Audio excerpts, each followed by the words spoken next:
So after that, Fupa, let's welcome Jimmy Ogle. Here you go, sir. Thank you. I'm happy to be here. I'm happy to be anywhere. In fact, I'm just happy, you know. I'm not as happy as y'all are, though. y'all need to calm down. Man, I tell you, 9 o'clock in the morning. Y'all is terrific. I didn't expect that. I'm community engagement manager for the Riverfront Development Corporation the last 4 years, and one of my main jobs is to coordinate the land operations of the overnight passenger vessels that come to town. You've heard about that highly controversial Beale Street landing down there, and late and overcost and all that stuff, and all that's true. But I didn't have anything to do with that until the very end. And I was glad to get involved because what excited me is back in the 1990s, I did coordinate or ran the local Memphis Queen Line riverboat company here.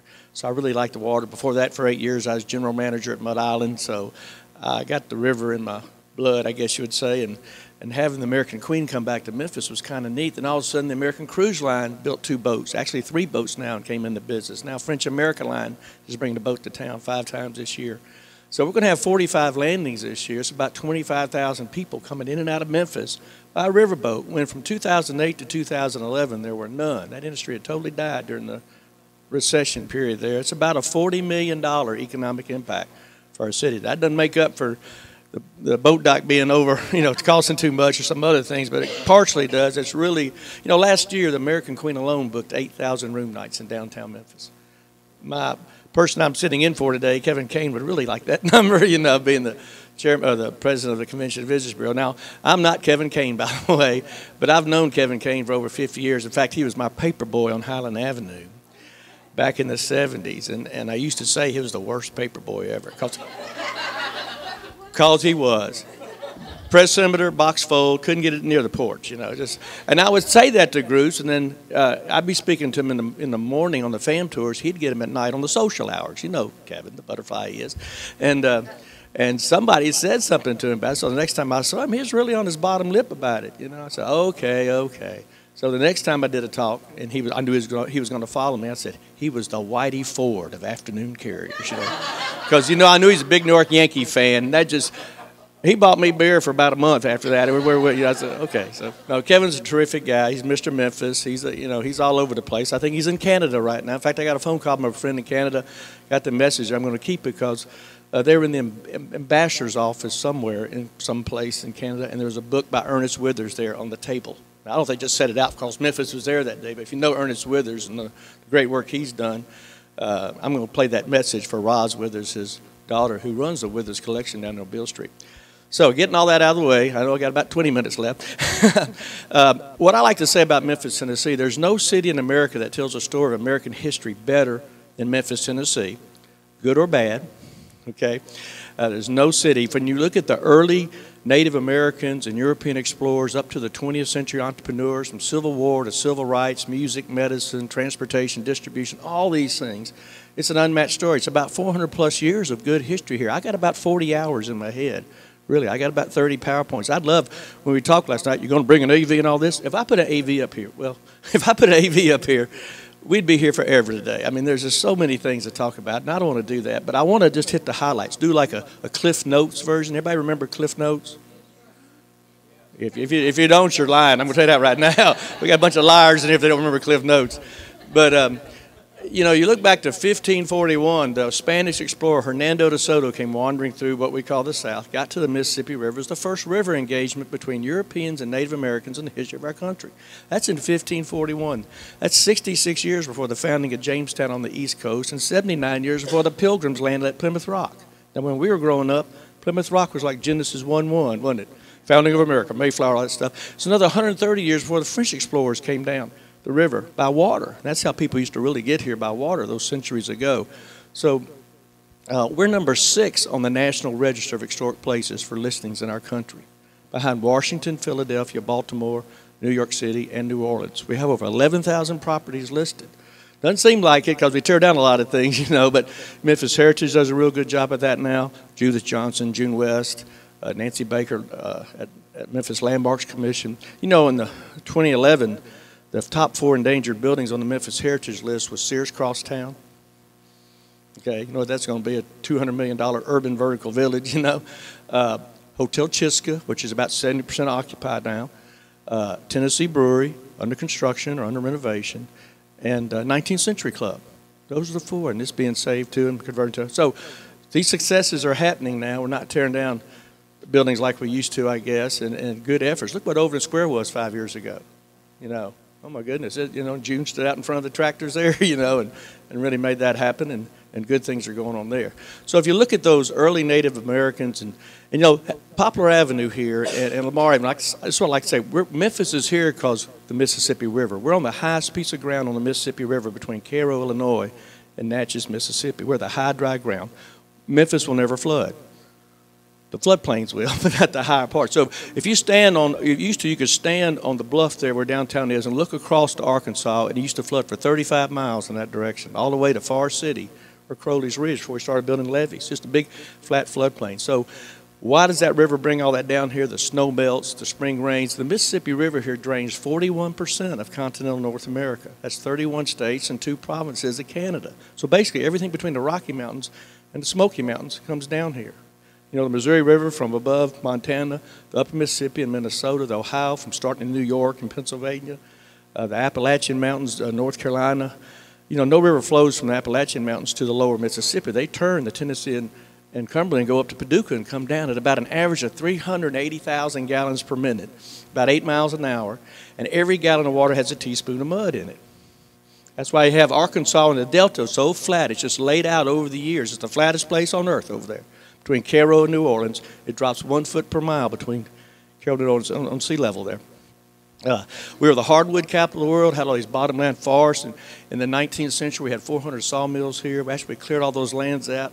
Between 1880 and 1920, 70% of the cotton crop in America was within 200 miles of Memphis. We were the cotton capital of the world. To do all that, we were the mule capital of the world. We were trading 75,000 mules a year. Before, when you came to Memphis back in the 1800s, you'd come out to that levee there and get off a boat and go down into the mud. Go about knee deep, pull your leg out, it'd suck your shoe or boot off, So we started laying those cobblestones down in 1852, and there's 40 different work sessions. 19 different work sessions over a 40-year period of time to lay 1 million cobblestones down there. They're still there. It's the largest original cobblestone wharf left in America, and it's on the National Register as well. But that made us a steamboat town. And then in 1857, I mentioned Poplar a minute ago. Poplar here is just an old animal trail. Feels like it sometimes by the pace of the traffic, I know. But it was a high ridge going from west to east, out to the east, and Lamar was going to the southeast. Those are all old animal trails. They used to walk on the high ridge so they wouldn't get their little paws wet. That's all it is in the spring of the year. Well, the Native Americans followed them. European explorers followed them. American settlers followed them. Then we had wagon trains, and we paid Poplar, and here we are. Well, that railroad track, how many of y'all like the railroad track there, Southern Railway, right in the middle of East Memphis? You know to say yes, don't you, Lorraine? Well, it was the first, it stops you from getting to Oak Court Mall to the church or whatever, Used to make me late for college all the time, Well, it was the first railroad to connect the Atlantic Ocean with the Mississippi River in the history of our country in 1857. Now, at that time, most railroads were about 100 miles long. This was almost 800 miles long. So it was like going to the moon at the time. It's such a big deal. We had a celebration called Wedding of the Waters, where we brought water from the Atlantic Ocean and sprayed it to the Mississippi River, and took water from the Mississippi River and sprayed it into the Atlantic Ocean. So in 1857, we had 2 of our big 4 components of our #1 employee right now in Memphis: river, rails, roadways, runways. Well, by that time, we had the steamboat landing here. We had the rail coming in all the way from the East Coast to right here, and nobody else had that. Of course, we didn't get cars till the 20th century and airplanes till later on. Then 1862, the largest inland naval battle in the history of the world occurred here in Memphis, Tennessee. And the Naval Battle of Memphis during the Civil War, the Union fleet versus the Confederate fleet, it was so widely anticipated because the Union strategy was get control of the western rivers. Tennessee River, Mississippi River, that's how the supplies move. You get control of the rivers, you win the war. And that was their strategy. So that morning, all the citizens came out and sat on the banks of the Mississippi River and watched the Naval Battle of Memphis like it was an NFL football game or something, There's 5,000 people sitting out there watching the battle in the river. They were shooting at each other in the river. It only lasted 90 minutes, no commercials, right? And, boom, and we were quickly a northern town for the last 3 years of the war, you see. And then the war was over. The quickest way to get Union soldiers back up the river was by boat. Certificates were relaxed on steamboats. One boat called the Sultana. You've heard of the Sultana, maybe. It was certificated for 376 people. By the time it got back to Memphis, captains were incentivized too. $5 for every enlisted man, $10 for every officer on the boat. It had over 2,300 people on the boat, 6 times its legal limit, 100 horses, 1 stove for 10 days. You know, imagine that. Imagine to have 400 people in this room right here for 10 days. We'd really be happy at the end of the day. It was just terrible. And boilers were faulty. Went 6 miles upriver. The boilers blew. The largest maritime disaster in the history of our country occurred right outside of Memphis, 6 miles up. Over 1,700 people lost their life. That's 200 more than the Titanic. So in the space of 8 years there, we've connected the Atlantic Ocean with the Mississippi River. We've had the largest inland naval battle in the history of the world, the largest maritime disaster. And now we're just trying to get through the Civil War, which Memphis was not touched by the Civil War. There was no land battles here. We were a very strategic northern town. Contraband flowed freely, commerce flowed freely. It was the start of our great hospital tradition. We housed over 5,000 wounded Union soldiers here at that time. And what we say, what the Civil War couldn't do to Memphis, the mosquito did. And in 1878, we lost 3/4 of our population in 1 month due to desertion or disease, and went into bankruptcy for 14 years, from 1879 to 1893. We weren't even called the city of Memphis. We're the taxing district of West Tennessee, run by Nashville, the Tennessee State General Assembly. You know, and it's kind of funny. The first 20, if you look down at those 7 flags on Mid Island, there's a nice photo out here. Those are the 7 flags of jurisdiction over this area since 1541, beginning with Spain, 1541 to 1673, France till 1762, Great Britain till 1782, and then the United States. But North Carolina came all the way across. We were the first territory to become a state. We're the 3rd state to join the Union after the original 13 colonies. That's how strategic we were here. And right here in Memphis, in the first 22 years we were a state, all of West Tennessee wasn't even owned by the state of Tennessee. East Tennessee was East Tennessee. What we know as Middle Tennessee was West Tennessee. And West Tennessee was Chickasaw Nation. Everything west of the Tennessee River, 6.8 million acres, now 21 counties.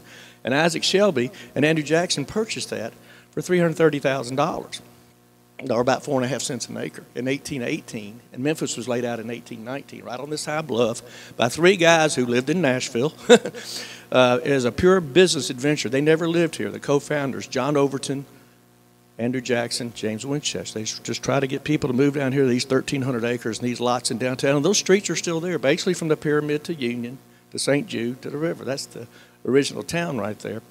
And again, Nashville, those folks never lived here. They're always meddling with us, but they never lived here. And that's how we got laid out here and founded on this high bluff and became, and they fed everything here, the telegraph line, the stagecoach, the Pony Express, all that stuff, Came to Memphis, not to Randolph or Fulton or somewhere up on the western part of the state up there on the east coast of Mississippi River. You fast forward into the 20th century. In 1904, we had 8 automobiles in Memphis, and the speed limit was 8 miles an hour. And that's when George Kessler designed the parkways, the best roads we ever had. We hadn't designed a better road since, have we? But it's an amazing story there. But we had to build bridges. 1892, we built our first bridge. That opened us up to the West Coast and the Asian markets. That's the middle bridge. It was a single-line railroad bridge, the Frisco Bridge. It was the longest steel span in the country at the time. It was so long, we didn't know what we had done. The inspectors wouldn't approve it. We had to condemn it before we opened it.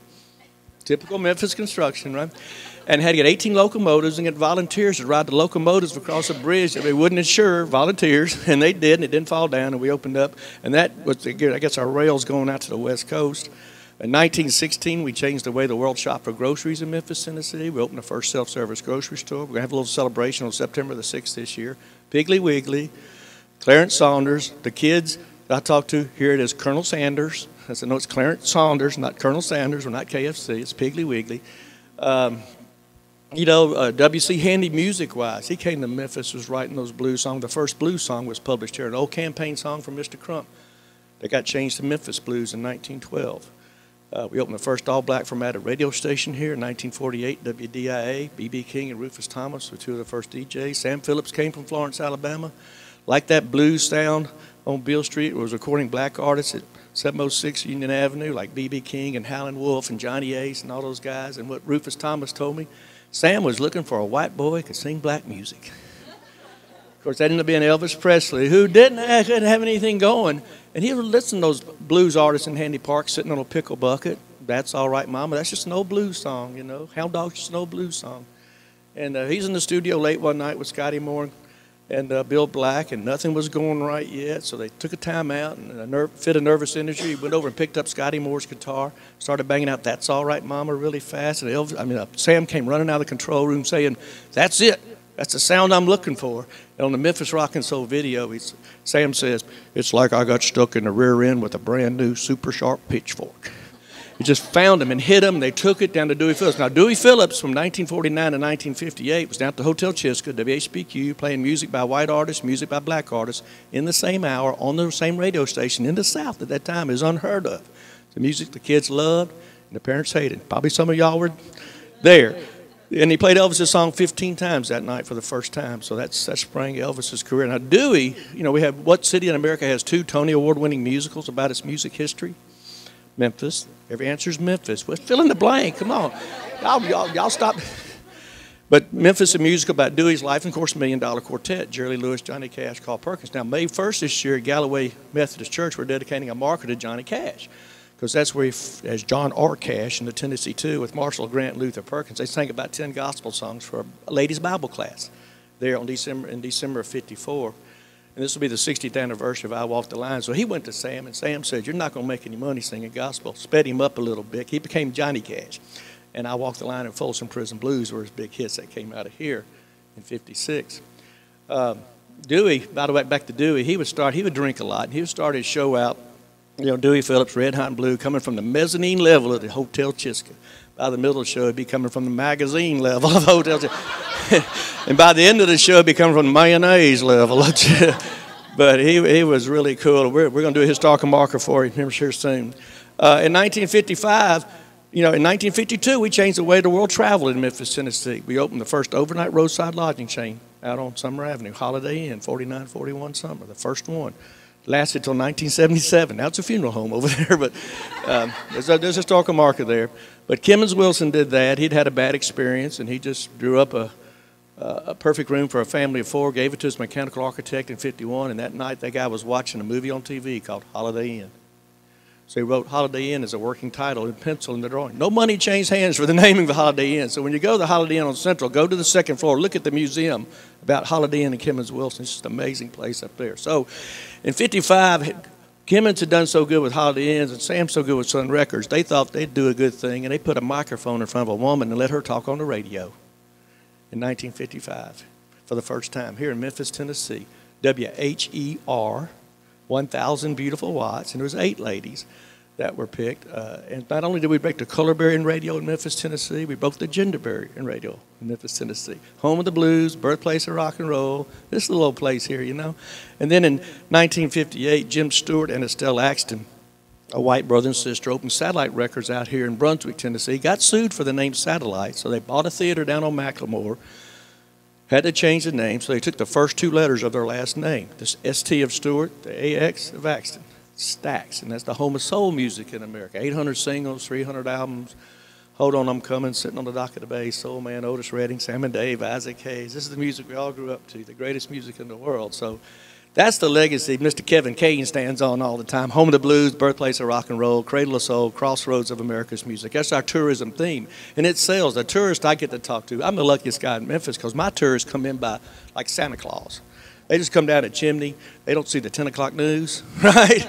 The first 5 stories on the 10 o'clock news. They don't read the morning newspaper. They're here to see Graceland or the National Civil Rights Museum or Beale Street or Sun Studio, the zoo, and they get what they want and they get out and they go. And they love it.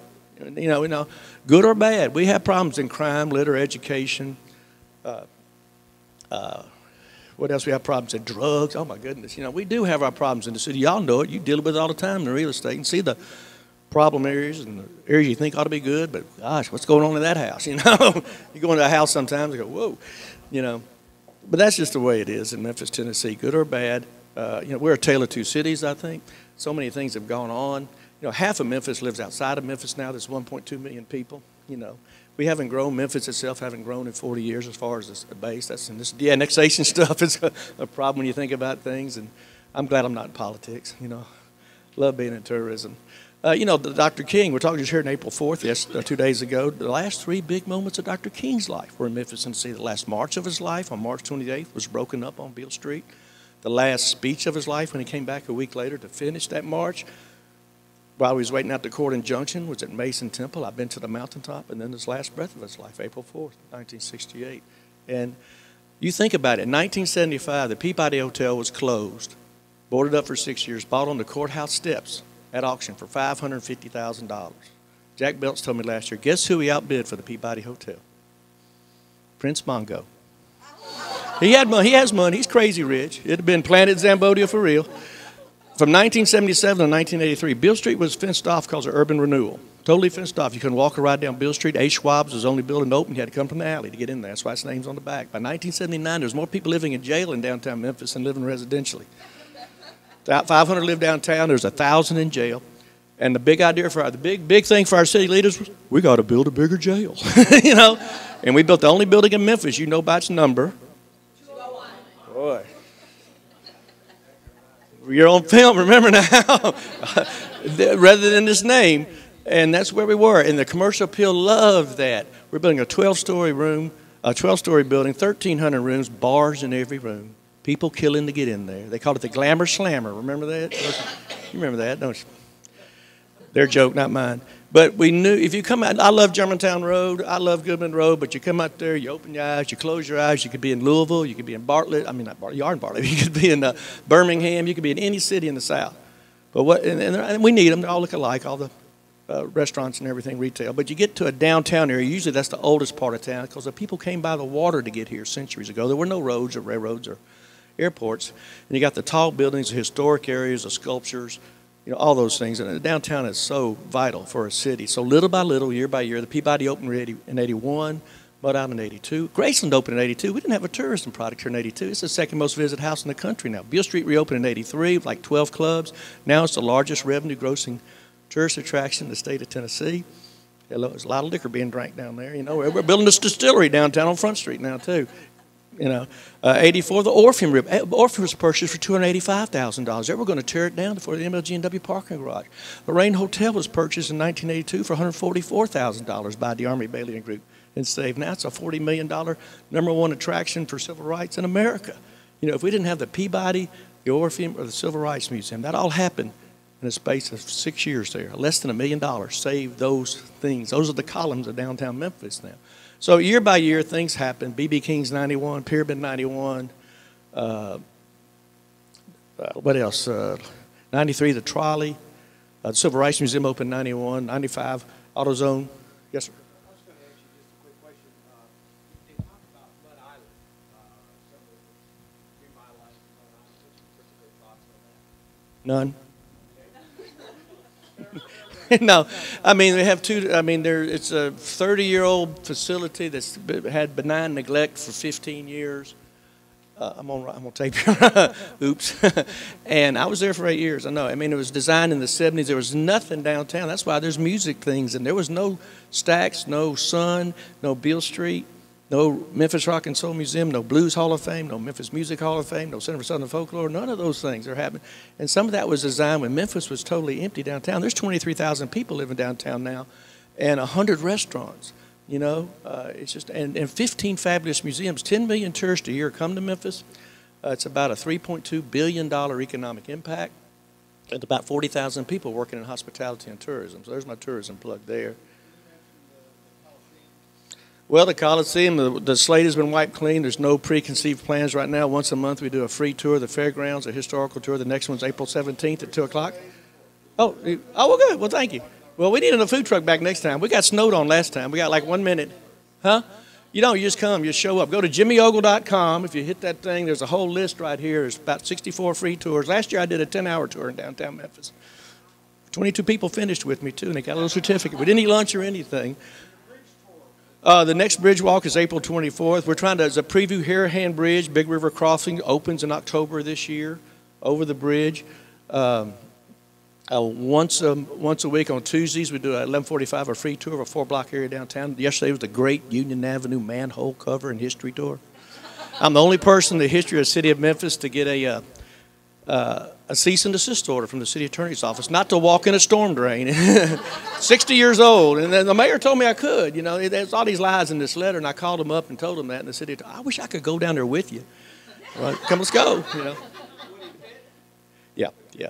And I framed that as a badge of honor for me. I framed it's right next to that 10-year diploma it took me to get at Memphis State. You know how those 10-year diplomas are, aren't you? I only got about 2 more minutes. Let me. Yeah, there are lots of tours. This Sunday at 2 o'clock, we're going to meet at Chickasaw Heritage Park, walk it, go to the Metal Museum grounds, go to the Marine Hospital grounds. Lauren Cruz is going to open that up, and then go over to Crump Park and maybe walk across the bridge too. So if you just go to jimmyogle.com, all these tours are free. I'll be glad to come out and talk to any group, anytime, anywhere, school groups, senior citizen homes, church, civic breakfasts, whatever. I do about 250 talks a year. I'm going to Dixon Dayton noon to do a talk. Then I'm going to bed. I got 4 talks tomorrow and a boat coming in Friday and Saturday. I'm the luckiest guy in Memphis. I'm the timekeeper for the Tiger basketball games. I used to say they could pay Calipari $2 million a year to coach the team, but they can't start the games without me. Because the TV tells me what to do, and I buzz the horn to tell the referees when to throw the ball in. You see? So 5 seconds of power there. Used to do it for the Grizzlies too. That was 80 games in 160 nights. It's just too much basketball. The NBA used to fly me around the country as a neutral timekeeper in the playoffs, just to start and stop a clock. How's that good? Start and stop. There's 2 rules to keeping a clock. You start the clock when somebody touches your ball. You stop the clock when the whistle blows. How hard is that? Y'all could do that. If you can sell a house, you can start and stop a clock. And actually, the referee's whistle stops the clock now. And he starts it from a sip. We're just backup. Think about that for 15 years. I bet you didn't know that. The Big Bend Bridge is the longest freestanding letter of the alphabet in the world, 1,760 feet long. Nike distributes more than 52 million pairs of shoes through here a year. We had the first ever Public Enemy #1. You see that lion roar in the MGM movie? He's from Memphis, right? Volney from the Memphis Zoo, 1937. You ought to see the picture of those guys standing in front of him trying to get the picture for that, It's a really cool deal. You know what he's saying when he's roaring? Memphis. Listen real close next time. That's the only lie I've told all day. Kyville, really, everything else I told you is 100% true, and I got 39 and a half hours more to go, but Kyville sells more fishing lures than anybody, Bartlett more 3D glasses, Olive Branch more hotel miniature bar soap than anybody, and our Kellogg's plant makes more Frosted Flakes than anybody, so that's kind of neat, I think. Like I said, we had the first ever Public Enemy #1, Machine Gun Kelly. Central High School, any Central High School graduates here? No, yeah. We legitimize the FBI here. So there's a lot of firsts, a lot of highlights. I've only skimmed the top here, like I say, Cliff Notes. I'd love to come back and hit a specific topic. I got to go. Thank y'all very much.